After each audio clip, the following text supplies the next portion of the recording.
Princess Rosette. Once upon a time there lived a king and queen who had two beautiful sons, and one little daughter who was so pretty that no one who saw her could help but love her. When it was time for the christening of the princess, the queen, as she always did, sent for all the fairies to be present at the ceremony, and afterwards invited them to a splendid banquet. When it was over, and they were preparing to go away, the queen said to them, "Do not forget your usual good custom. Tell me what is going to happen to Rosette." For that was the name they had given the princess, but the fairies said they had left their book of magic at home, and they would come another day and tell her. "Ah," said the queen, "I know very well what that means. You have nothing good to say, but at least I beg that you will not hide anything from me." So, after a great deal of persuasion, they said, "Madam, we fear that Rosette may be the cause of great misfortunes to her brothers. They may even meet with their death through her. That is all we have been able to foresee about your dear little daughter. We are very sorry to have nothing better to tell you." Then they went away, leaving the queen very sad, so sad that the king noticed it and asked her what was the matter. The queen said that she had been sitting too near the fire, and had burnt all the flax that was upon her distaff. "Oh, is that all?" said the king, and he went up into the garret and brought her down more flax than she could spin in 100 years. But the queen still looked sad, and the king asked her again what was the matter. She answered that she had been walking by the river and had dropped one of her green satin slippers into the water. "Oh, if that's all," said the king, and he sent to all the shoemakers in his kingdom, and they very soon made the queen 10,000 green satin slippers, but still, she looked sad. So the king asked her again what was the matter, and this time she answered that in eating her porridge too hastily, she had swallowed her wedding ring. But it so happened that the king knew better, for he had the ring himself, and he said, "Oh, you are not telling me the truth, for I have your ring here in my purse." Then the queen was very much ashamed, and she saw that the king was vexed with her, so she told him all that the fairies had predicted about Rosette, and begged him to think how the misfortunes might be prevented. Then it was the king's turn to look sad, and at last he said, "I see no way of saving our sons except by having Rosette's head cut off while she is still little." But the queen cried that she would far rather have her own head cut off, and that he had better think of something else, for she would never consent to such a thing. So they thought and thought, but they could not tell what to do, until at last the queen heard that in a great forest near the castle, there was an old hermit who lived in a hollow tree, and that people came from far and near to consult him, so she said, "I had better go and ask his advice, perhaps he will know what to do to prevent the misfortunes which the fairies foretold." She set out very early the next morning, mounted upon a pretty little white mule shod with solid gold, and two of her ladies riding behind her on beautiful horses. When they reached the forest they dismounted, for the trees grew so thickly that the horses could not pass, and they made their way on foot to the hollow tree where the hermit lived. At first when he saw them coming he was vexed, for he was not fond of ladies, but when he recognized the queen, he said, "You are welcome, queen. What do you come to ask of me?" Then the queen told him all the fairies had foreseen for Rosette and asked what she should do, and the hermit answered that she must shut the princess up in a tower and never let her come out of it again. The queen thanked and rewarded him, and hastened back to the castle to tell the king. When he heard the news he had a great tower built as quickly as possible, and there the princess was shut up, and the king and queen and her two brothers went to see her every day that she might not be dull. The eldest brother was called the Great Prince, and the second, the Little Prince. They loved their sister dearly, for she was the sweetest, prettiest princess who was ever seen, and the littlest smile from her was worth more than 100 pieces of gold. When Rosette was 15 years old, the Great Prince went to the king and asked if it would not soon be time for her to be married, and the Little Prince put the same question to the queen. Their majesties were amused at them for thinking of it, but did not make any reply, and soon after both the king and the queen were taken ill and died on the same day. Everybody was sorry, Rosette especially, and all the bells in the kingdom were tolled. Then all the dukes and councillors put the Great Prince upon a golden throne, and crowned him with a diamond crown, and they all cried, "Long live the king!" And after that there was nothing but feasting and rejoicing. The new king and his brother said to one another, Now that we are the masters, let us take our sister out of that dull tower which she is so tired of." They had only to go across the garden to reach the tower, which was very high, and stood up in a corner. Rosette was busy at her embroidery, but when she saw her brothers she got up, and taking the king's hand cried, "Good morning, dear brother. Now that you are king, please take me out of this dull tower, for I am so tired of it." Then she began to cry, but the king kissed her, and told her to dry her tears, as that was just what they had come for, to take her out of the tower and bring her to their beautiful castle. And the prince showed her the pocketful of sugar plums he had brought for her, and said, "Make haste, and let us get away from this ugly tower, and very soon the king will arrange a grand marriage for you." When Rosette saw the beautiful garden full of fruit and flowers, and green grass and sparkling fountains, she was so astonished that not a word could she say, for she had never in her life seen anything like it before. She looked about her, and ran hither and thither gathering fruit and flowers, and her little dog Frisk, who was bright green all over and had but one ear, danced before her, turning head over heels in the most enchanting way. Everybody was amused at Frisk's antics, but all of a sudden he ran away into a little wood, and the princess was following him, when to her great delight, she saw a peacock who was spreading his tail in the sunshine. Rosette thought she had never seen anything so pretty. She could not take her eyes off him, and there she stood entranced until the king and the prince came up and asked what was amusing her so much. She showed them the peacock, and asked what it was, and they answered that it was a bird which people sometimes ate. "What?" said the princess, "do they dare to kill that beautiful creature and eat it? I declare that I will never marry anyone but the king of the peacocks, and when I am queen I will take very good care that nobody eats any of my subjects." At this the king was very much astonished. "But, little sister," said he, "where shall we find the king of the peacocks?" "Oh, wherever you like, but I will never marry anyone else." After this they took Rosette to the beautiful castle, and the peacock was brought with her, and told to walk about on the terrace outside her windows so that she might always see him. Then the ladies of the court came to see the princess, and they brought her beautiful presents. Dresses and ribbons and sweetmeats, diamonds, and pearls and dolls and embroidered slippers, and she was so well brought up, and said, "Thank you," so prettily, and was so gracious, that everyone went away delighted with her. Meanwhile, the king and the prince were considering how they should find the king of the peacocks, if there was such a person in the world. First of all they had a portrait made of the princess, which was so like her that you really would not have been surprised if it had spoken to you.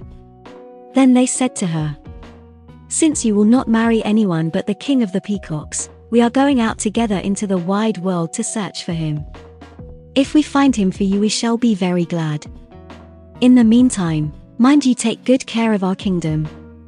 Rosette thanked them for all the trouble they were taking on her account, and promised to take great care of the kingdom, and only to amuse herself by looking at the peacock, and making Frisk dance while they were away. So they set out, and asked everyone they met, "Do you know the king of the peacocks?" But the answer was always, "No." Then they went on, so far that no one has ever been farther, and at last they came to the kingdom of the cockchafers. They had never before seen such a number of cockchafers, and the buzzing was so loud that the king was afraid he should be deafened by it. He asked the most distinguished-looking cockchafer they met if he knew where they could find the king of the peacocks. "Sire," replied the cockchafer, "his kingdom is 30,000 leagues from this. You have come the longest way." "And how do you know that?" said the king. "Oh," said the cockchafer, "we all know you very well, since we spend 2 or 3 months in your garden every year." From then on, the king and the prince made great friends with him, and they all walked arm in arm and dined together, and afterwards the cockchafer showed them all the curiosities of his strange country, where the tiniest green leaf costs a gold piece and more. Then they set out again to finish their journey, and this time, as they knew the way, they were not long upon the road. It was easy to guess that they had come to the right place, for they saw peacocks in every tree, and their cries could be heard a long way off. When they reached the city they found it full of men and women who were dressed entirely in peacock's feathers, which were evidently thought prettier than anything else. They soon met the king, who was driving about in a beautiful little golden carriage glittering with diamonds, and was drawn at full speed by 12 peacocks. The king and the prince were delighted to see that the king of the peacocks was as handsome as possible. He had curly golden hair and was very pale, and he wore a crown of peacock's feathers. When he saw Rosette's brothers, he knew at once that they were strangers, and stopping his carriage, he sent for them to speak to him.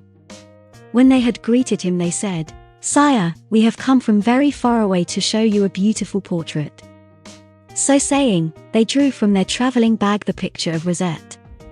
The king looked at it in silence for a long time, but at last he said, "I could not have believed that there was such a beautiful princess in the world." "Indeed, she is really 100 times as pretty as that," said her brothers.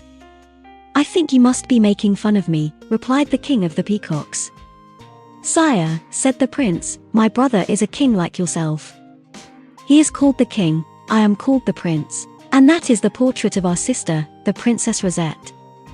We have come to ask if you would like to marry her. She is as good as she is beautiful, and we will give her a bushel of gold pieces for her dowry." "Oh, with all my heart," replied the king, "and I will make her very happy. She shall have whatever she likes, and I shall love her dearly. Only I warn you that if she is not as pretty as you have told me, I will have your heads cut off." "Oh, certainly, we quite agree to that," said the brothers in one breath. "Very well. Off with you into prison, and stay there until the princess arrives," said the king of the peacocks. And the princes were so sure that Rosette was far prettier than her portrait that they went without a murmur. They were very kindly treated, and that they might not feel dull, the king came often to see them. As for Rosette's portrait, it was taken up to the palace, and the king did nothing but gaze at it all day and all night. As the king and the prince had to stay in prison, they sent a letter to the princess, telling her to pack up all her treasures as quickly as possible, and come to them as the king of the peacocks was waiting to marry her. But they did not say that they were in prison, for fear of making her uneasy. When Rosette received the letter, she was so delighted that she ran about telling everyone that the king of the peacocks was found, and she was going to marry him. Guns were fired, and fireworks let off. Everyone had as many cakes and sweetmeats as they wanted, and for 3 days everybody who came to see the princess was presented with a slice of bread and jam, a nightingale's egg, and some hippocras. After having entertained her friends, she distributed her dolls among them, and left her brother's kingdom to the care of the wisest old men of the city, telling them to take charge of everything, not to spend any money, but save it all up until the king should return, and above all, not to forget to feed her peacock. Then she set out, only taking her nurse, the nurse's daughter, and the little green dog Frisk. They took a boat and put out to sea, carrying with them the bushel of gold pieces, and enough dresses to last the princess 10 years if she wore 2 every day, and they did nothing but laugh and sing. The nurse asked the boatman, Can you take us to the kingdom of the peacocks?" But he answered, "No." Then she said, "You must take us." And he answered, "Very soon." Then the nurse said, "Will you take us?" And the boatman answered, "Yes." Then she whispered in his ear, "Do you want to make your fortune?" And he said, "Certainly I do." "I can tell you how to get a bag of gold," said she. "I ask nothing better," said the boatman. "Well," said the nurse, "tonight, when the princess is asleep, you must help me throw her into the sea, and when she is drowned I will put her beautiful clothes upon my daughter, and we will take her to the king of the peacocks, who will be glad to marry her, and as your reward you shall have your boat full of diamonds." The boatman was very much surprised at this proposal, and said, "But what a pity to drown such a pretty princess."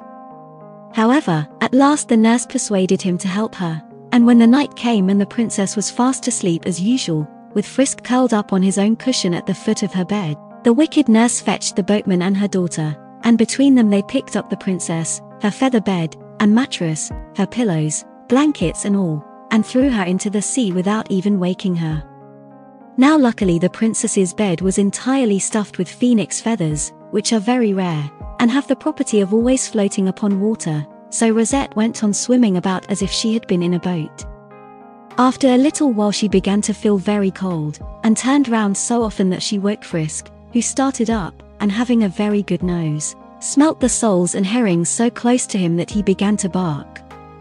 He barked so long and so loud that he woke all the other fish, who came swimming up round the princess's bed, and poking at it with their great heads. As for her, she said to herself, "How our boat does rock upon the water! I am really glad that I am not often as uncomfortable as I have been tonight." The wicked nurse and the boatman, who were by this time quite a long way off, heard Frisk barking and said to each other, "That horrid little animal and his mistress are drinking our health in sea water now. Let us make haste to land, for we must be quite near the city of the king of the peacocks."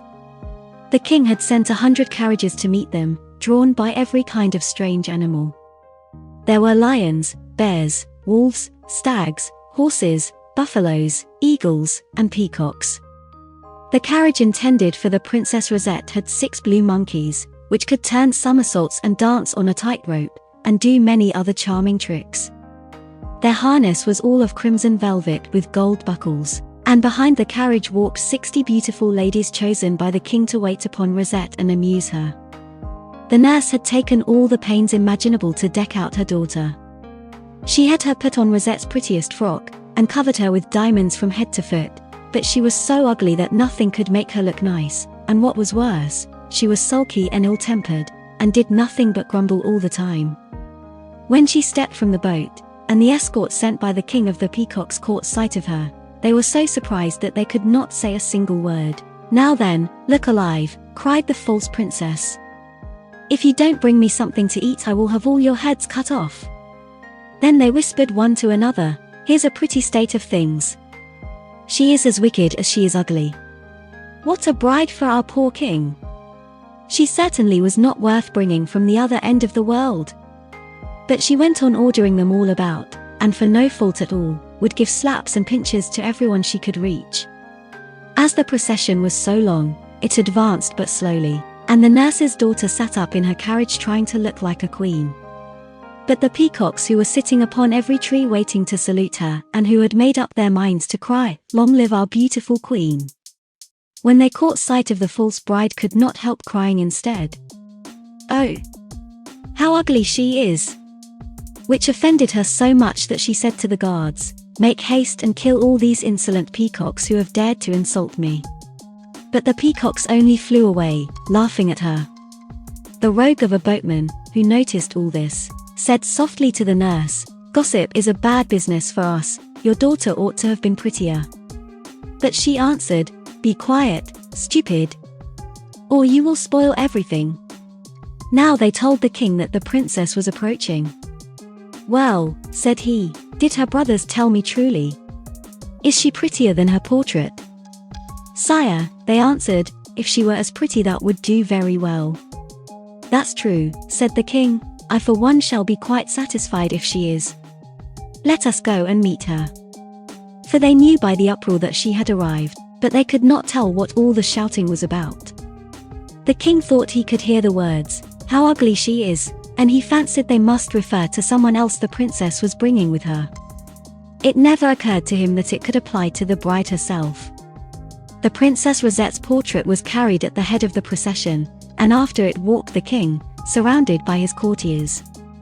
He was all impatient to see the lovely princess, but when he caught sight of the nurse's daughter, he was furiously angry and would not advance another step, for she was really ugly enough to have frightened anybody. "What?" he cried, "have the 2 rascals who are my prisoners dared to play me such a trick as this? Do they propose that I shall marry this hideous creature? Let her be shut up in my great tower with her nurse and those who brought her here, and as for them, I will have their heads cut off." Meanwhile, the king and the prince, who knew that their sister must have arrived, sat expecting any minute to be summoned to greet her.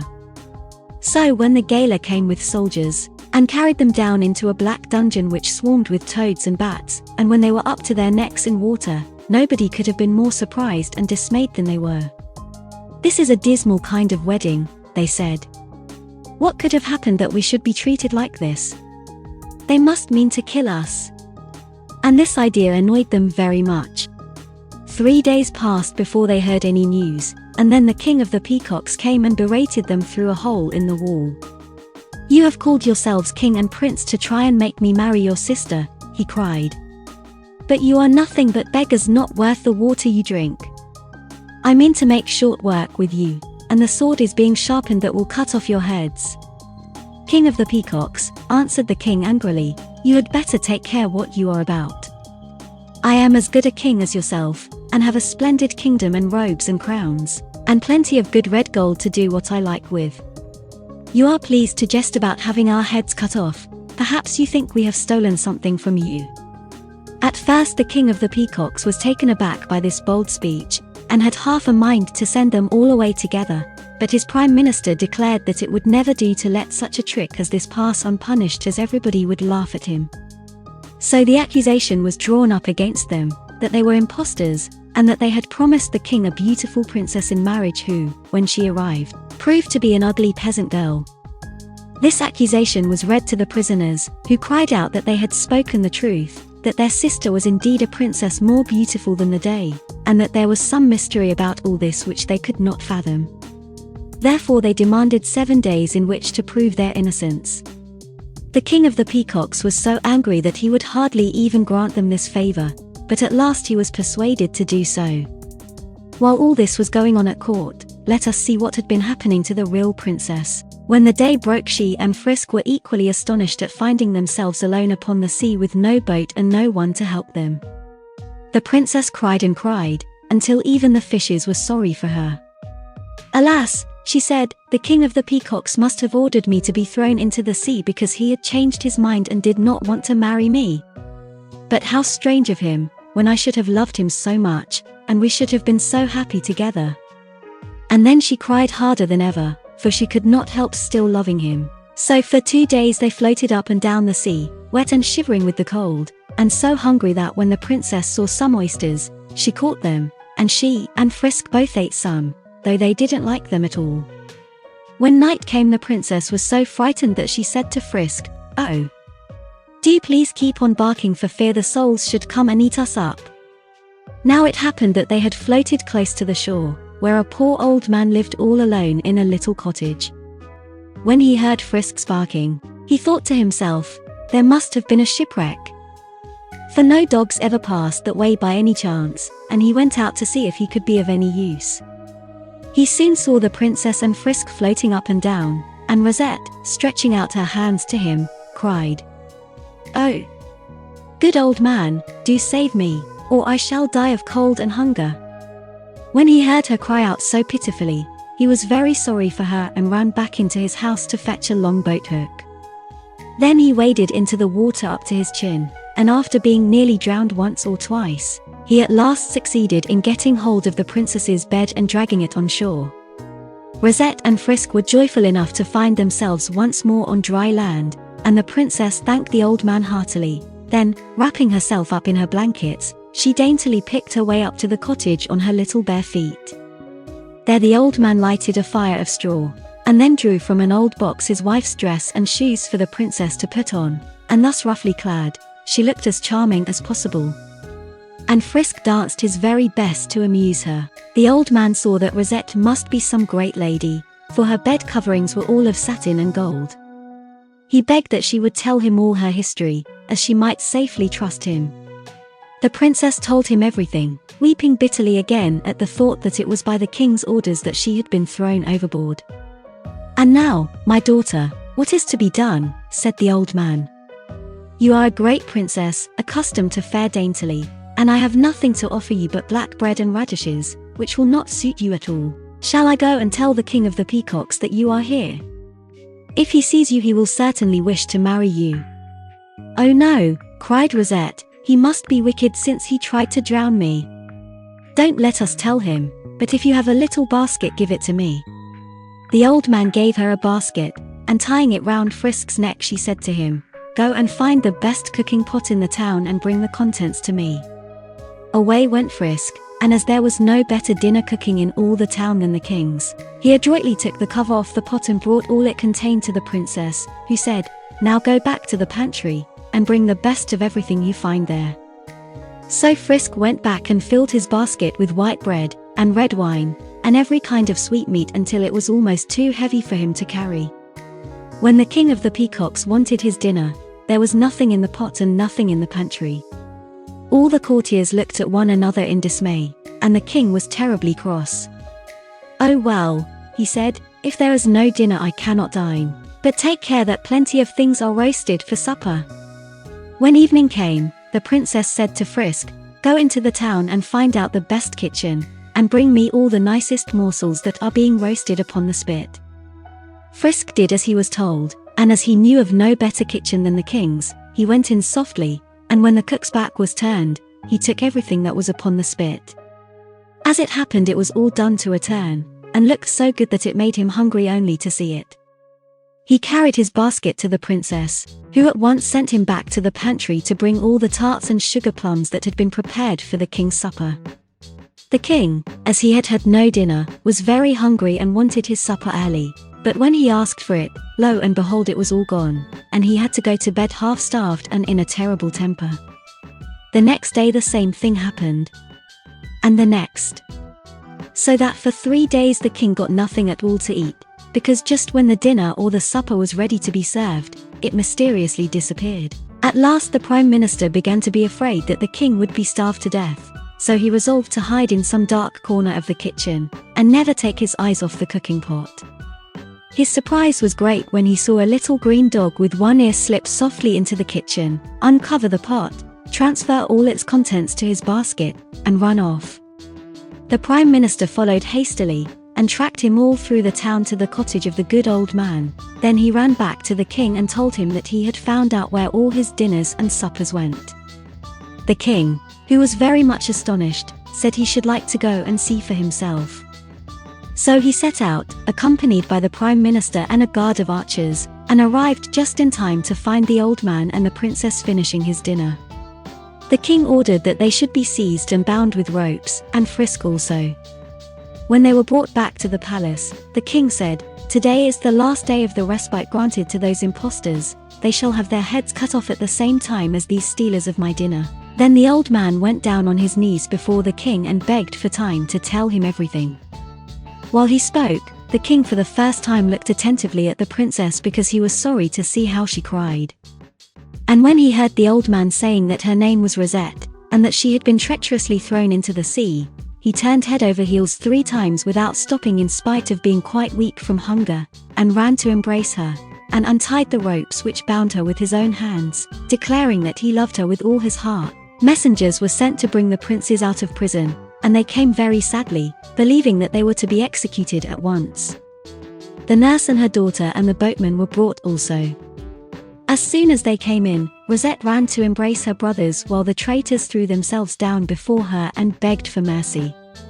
The king and the princess were so happy that they freely forgave them, and as for the good old man, he was splendidly rewarded and spent the rest of his days in the palace. The king of the peacocks made ample amends to the king and prince for the way in which they had been treated, and did everything in his power to show how sorry he was. The nurse restored to Rosette all her dresses and jewels, and the bushel of gold pieces. The wedding was held at once, and they all lived happily ever after. Even to Frisk, who enjoyed the greatest luxury, and never had anything worse than the wing of a partridge for dinner all the rest of his life.